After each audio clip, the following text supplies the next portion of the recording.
Ange Postecoglou stood on the touchline, staring into the distance as his Tottenham team, who had been comfortably leading 2-0 at halftime, were stunned by a remarkable Brighton comeback. Spurs had appeared on course for their 6th consecutive win, but Brighton turned the game around just after the hour mark, ultimately winning 3-2. Postecoglou, seemingly in shock, remained motionless as Brighton fans celebrated wildly at full time.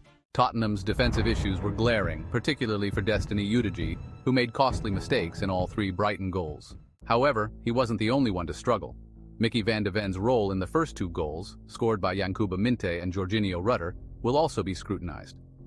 Rodrigo Bentancur's failure to deal with the build-up to the third, headed home by Danny Welbeck, sealed Spurs' defeat.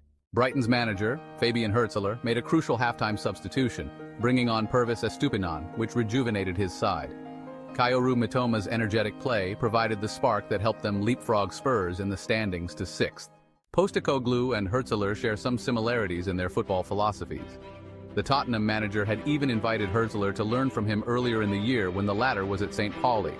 Postecoglou had downplayed any competitive threat, but here, Hürzeler got the better of him, with Brighton's summer squad rebuild paying off.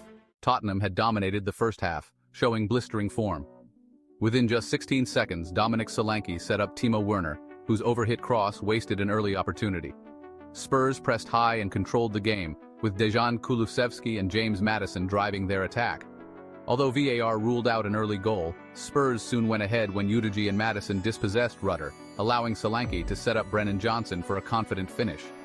Johnson, in top form, scored his 6th goal in 6 games. Spurs doubled their lead before halftime, with Maddison slotting in after a handling error by Brighton goalkeeper Bart Verbruggen. Brighton, who had lost defender Adam Webster to injury early in the match, barely contributed in the first half. Danny Welbeck had a couple of missed opportunities but couldn't convert. The second half, however, was a different story.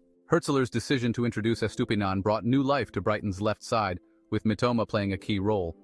By the hour mark, Mitoma had set up 2 goals to level the game, with Minte and Rutter punishing Spurs' defensive lapses. Mitoma's electric performance was almost unstoppable, and Brighton capitalized on Spurs' faltering defense. The final blow came with Brighton's 3rd goal, as Rutter easily bypassed Udogie, with Bentancur failing to stop him. Rutter's cross allowed Welbeck to head in the winner, leaving Spurs with no way back.